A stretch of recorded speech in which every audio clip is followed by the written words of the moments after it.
महिलांचं मतदान स्वाभाविक आहे, महाराष्ट्रामध्ये तेच झालं होतं. त्यावेळीसुद्धा मी इथंच होतो. आपण विश्लेषण करत असताना मी म्हणालो होतो की मुस्लिम महिलांनीसुद्धा लाडकी बहीण या योजनेचा फायदा घेऊन भाजपला मतदान केलं आहे. तेव्हा माझ्यासोबतचे काही सहकारी होते, त्यांनी ते अमान्य केलं होतं की नाही नाही मुस्लिम मतदान करत नाहीत, अशाचं काहीतरी विश्लेषण करत होते. ते योग्य नव्हतं. मी पुन्हा तेच सांगतो की व्यावहारिक पातळीवर विचार करतोय मतदार. व्यावहारिक पातळीवर तुम्ही जेव्हा येता तेव्हा महिलांचा विचार करतात. तुम्ही पुरुषी वर्चस्वाखाली ज्या काम करणाऱ्या महिला आहेत, जेव्हा त्यांना आर्थिक स्थैर्य तुम्ही देता तेव्हा त्यांचा विचार निश्चित बदलतो. 100% बदलणार नाही, 80% बदलणार नाही, पण कुठेतरी त्याच्याही खाली पण बदलेल, एवढं मी नक्की तुम्हाला सांगतो. 30 जागांचा फायदा हो. इथं म्हणतो की ती मानसिकता वगैरे सगळं, परंतु जे खटाखट मतदानाच्या अगोदर 10,000 पडले, 33 जागा आमदार सर इलेक्शन फिरले. त्याचाच अर्थ आहे की येणाऱ्या काळामध्ये सर्व राजकीय पक्षांना महिला कार्यकर्त्या, महिला त्यांचे जे काही नेतृत्व आहे त्यांना तेवढंच महत्त्व द्यावं लागणार आहे. महिला ही आता वोट बँक स्पष्टपणे झालेली आहे. जवळजवळ 50% जो मतदार आहे तो जर महिला असेल असं आपण मान्य केलं तर त्या 50% मतदारांमध्ये पुन्हा ह्याच्यातला आणखीन एक फॅक्टर असा आहे की ज्या पर्सेंटेजमध्ये महिला कमी आहेत पण त्यांनी ते पर्सेंटेज भरून काढलं मतदान करताना, पुरुषांच्या तुलनेमध्ये त्यांनी अधिक मतदान केलेलं आहे. हा सुद्धा एक जास्ती महिलांच्या प्रामाणिकतेचा त्यातला एक भाग असू शकतो कदाचित. तो भाग सुद्धा त्या पक्षाला फायदेशीर ठरला.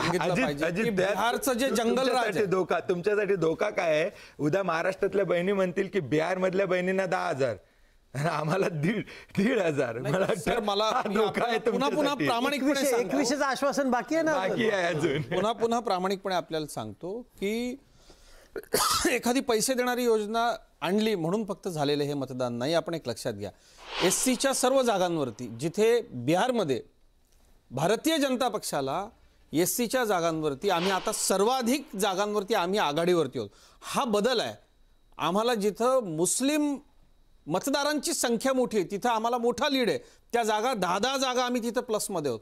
म्हणजे नुसताच एखाद्या वर्गाला टार्गेट करून एखादी योजना आणली म्हणून हे यश मिळतंय अशातला भाग नाही. हे मी पुन्हा सांगतो. या निकालाचं अत्यंत चांगल्या पद्धतीनं विश्लेषण जर करायचं झालं माझ्या दृष्टीनं तर ते मी असं करेल की सर्वसमावेशक सर्व मंडळींना, मुस्लिम समाजामधल्या मंडळींनी, मुस्लिम समाजातल्या आमच्या महिला भगिनींनी भरभरून भारतीय जनता पक्षाला आणि मित्र पक्षांना मतदान बिहारमध्ये केल्याचं स्पष्ट दिसतंय. हे काय नुसतं योजना किंवा पैसे. मला तोच मुद्दा आता चर्चेला आणायचा. जातीपातीचं राजकारण, सातत्यानं आरोप केला जातो की धार्मिक ध्रुवीकरणाच्या राजकारणाचा या निवडणुकीमध्ये धार्मिक ध्रुवीकरणाचा मुद्दाच आला नाही तरी भाजप जिंकलं.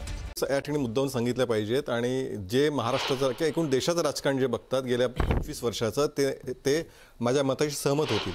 एक देशातला फेज होता की जिथे फक्त हंग असेंब्लीच यायच्या की हंग लोकसभा यायची, आणि त्या फेजनंतर गेले 10-15 वर्ष एक देशातल्या जनतेनं हा मूड बनवला की देशाची जनता भरभरून एक तुम्हाला मतदान करते. 2च शक्यता असतात, एकतर भरभरून तुम्हाला जिंकून देते किंवा दणकून तुम्हाला आपटते. तुम्ही गेल्या सगळ्या विधानसभा घ्या, महाराष्ट्र घ्या, हरियाणा घ्या, दिल्ली घ्या, त्याच्या आधीचं विधानसभा घ्या, या सगळ्या विधानसभेचा हा निकाल आहे. देशाच्या जनतेचा हा मूड आहे की तुम्हाला भरभरून देते. कारण एकूण स्थिरता ही सगळ्यात महत्त्वाची हे देशातल्या जनतेने ओळखलं आहे.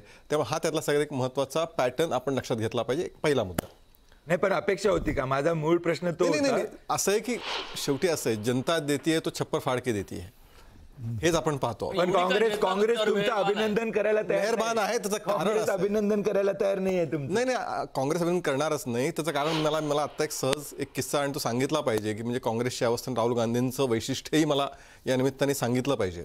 राहुल गांधींचं वैशिष्ट्य काय आहे? तुम्ही सगळ्यांनी मिळून शाळेमध्ये असताना रविकरण सगळे ज्येष्ठ आहेत, आपण सगळ्यांनी मिडास ट्रस्टची स्टोरी ऐकली असेल. मिडास राजा, तो ज्याला हात लावतो तो पराभूत होतो, सोन्याचा होतो, अशी कथा ऐकली असेल. राहुल गांधींचं वैशिष्ट्य आहे ते काँग्रेसचा पराभव सोडून द्या, पण ते काय ते नेहमीच आहे, नवीन त्यात काही नाही. पण राहुल गांधी, मी उदाहरणासहित बोलतोय, राहुल गांधींनी 2014च्या 15-16ला उत्तर प्रदेशमध्ये अखिलेश यादवसोबत युती केली. परिणाम, अखिलेश यादव दणकून आपटले, अजूनही ते बाहेर पडायच्या मूडमध्ये नाहीत. याच राहुल गांधींनी पश्चिम बंगालमध्ये ममताच्या विरोधामध्ये डाव्या पक्षांसोबत आघाडी केली, अजून डाव्यांना यशाचा मार्ग सापडला नाही, दणकून डावे आपटले.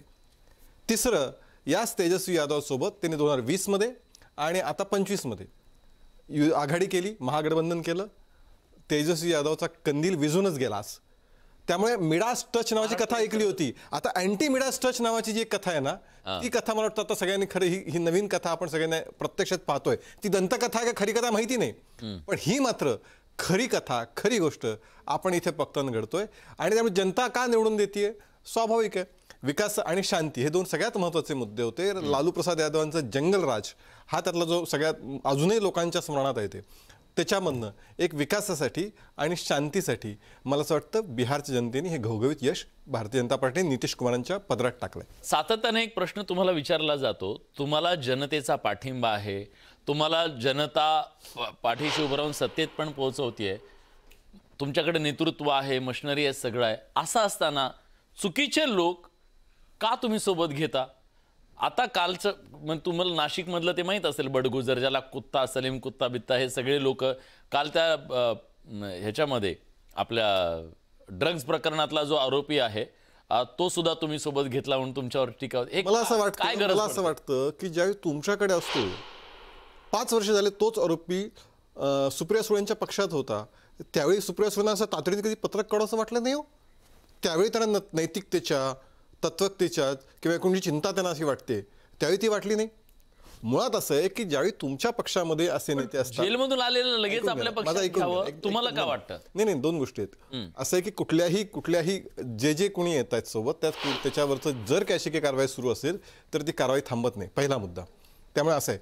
दुसरं असं आहे, भारतीय जनता पार्टी आता इतका मोठा पक्ष झाला आहे की अनेक ठिकाणून लोक येऊन त्यांना प्रत्येकाला या देशातल्या राज्यातल्या जनतेला असं वाटतं की भारतीय जनता पार्टीशी जोडलं पाहिजे. याचा अर्थ त्याच्यावरती जर काही असं काही चालू असेल तर ते थांबणार अजिबात नाही, ते कायदा आपल्यापर्यंत काम करेल. पण मुळामध्ये तुमचा बाकीच्यांचा ढोंगीपणा हा सगळ्यांना लक्षात घेतला पाहिजे, इतर पक्षांचा. ज्या बडगुजर संजय राऊत किती वेळा त्यांनी तिथं जाऊन मिठाई खाल्ली नाही का, नाशिकमध्ये जाऊन त्याचा पाहुणचार घेतला नाही का वर्षानुवर्ष?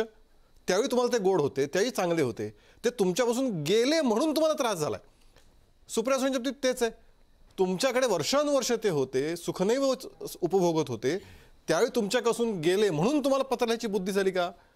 त्यामुळे ज्यावेळी तुमच्याकडे असतं त्यावेळी सगळं छान असतं, मात्र भाजपमध्ये गेला तर भाजपकडे. केशवजी, आपण आता महाराष्ट्राला बाहेर सोडून देऊया, महाराष्ट्रातून बाहेर येऊया आणि परत बिहारमध्ये जाऊया. मंदार सर, सर्वात इंटरेस्टिंग गोष्ट, थोड्या वेळापूर्वी हर्षवर्धन सपकाळ होते, त्यांना आम्ही राहुल गांधीचं चित्र दाखवलं होतं की त्यांनी कुठून प्रवास केला. आता या इलेक्शनमध्ये बिहारमध्ये नरेंद्र मोदी यांनी एक 94 जागांवर म्हणजे विधानसभा क्षेत्राचा जिथं प्रभाव आहे अशा ठिकाणी रॅली घेतली, सभा घेतल्या आणि त्यापैकी एनडीएला 69 ठिकाणी आघाडी आहे.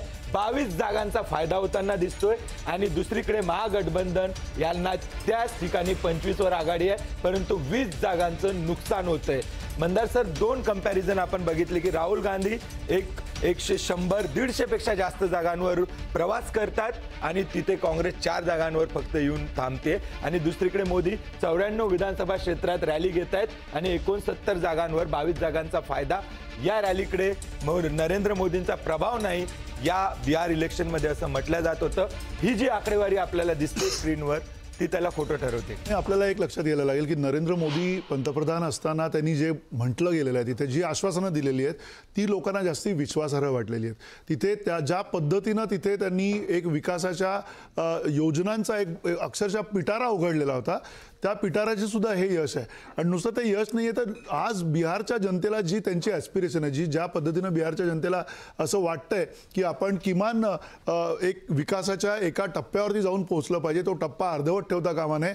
आणि त्यासाठी जी आश्वासनं मिळालेली होती, डबल इंजिन, ट्रिपल इंजिन वगैरे जी काही भाषा भाजप वापरत असतं, त्या अनुषंगाने लोकांनी हा विचार केला असावा की आता जर आपल्याला विकास मिळवायचा असेल, आता आपल्याला जर प्रगतीपथावर जायचं असेल तर हे सगळं झालं पाहिजे. कारण बिहार आपण लक्षात घेतलं पाहिजे अतिशय समृद्ध राज्य आहे, नैसर्गिकदृष्ट्या पाणी आहे, भरपूर मोठी शेती आहे, तिथे मनुष्यबळ तिथे चांगलं उपलब्ध आहे. पण हे सगळं असताना सुद्धा तिथे इंडस्ट्रियलायझेशन नाही आहे, तिथे अनेक गोष्टी नाही आहेत. पण आता कुठेतरी टुरिझम वाढायला लागलेलं आहे, मोठमोठे हायवे व्हायला लागलेले आहेत, ब्रिजेस मोठमोठे व्हायला लागले आहेत. तो ह्या सगळ्या गोष्टींचा सुद्धा कुठेतरी इम्पॅक्ट या बिहारच्या नागरिकांवरती नक्की होत असावा असं वाटतं. हे मंदार सर तुम्हाला मी का दाखवत होतो एक मिनिट फक्त 2020 मध्ये नरेंद्र मोदी यांनी एवढ्याच जागांवर रॅली घेतली होती पण तेव्हा एनडीए ला जो विजय होता तो 49 जागांवर होता आणि वोट शेअर बघा 38% वोट शेअर हा एनडीएचा होता आणि महागठबंधनला एनडीए पेक्षा जास्त वोट शेअर होता की जेव्हा असं म्हटलं जात होतं 2020 मध्ये की नरेंद्र मोदींचा प्रभाव जास्त आहे आणि तीच गोष्ट आपण जेव्हा 2025 मध्ये येऊन बघतोय तर 2020 पेक्षा चांगला परफॉर्मन्स दिसतोय 69 जागांवर आघाडी दिसते 22 जागांची लीड दिसते त्यामुळे जो प्रचार आणि प्रभाव की नितीश कुमार हा चेहरा आहे मोदींचा प्रभाव नाही ते सर्व समीकरण इथे तोडताना हे दिसते का आकडेवारी हेच या विश्लेषणामधून दिसते एक मुद्दा मांडला पाहिजे की जो मुद्दा म्हणजे मगाशी मी राहुल गांधींचा उल्लेख केला मोदींचा उल्लेख केला राहुल गांधींनी बिहारमध्ये निवडणूक मतदार यादीच्या संशोधनाबद्दल प्रचंड मोठा विरोध केला होता पण म्हणजे माहितीसाठी सांगतो अख्ख्या निवडणूक कॅम्पेनमध्ये काँग्रेस हा मुद्दा वापरला नाही म्हणजे मला काढून दाखवा की ज्या आपल्या सर्वोच्च नेत्यांनी जो मुद्दा एवढा आकांड तांडव केलं तो मुद्दा बिहारच्या निवडणुकीत कुठेच नव्हता बिलकुल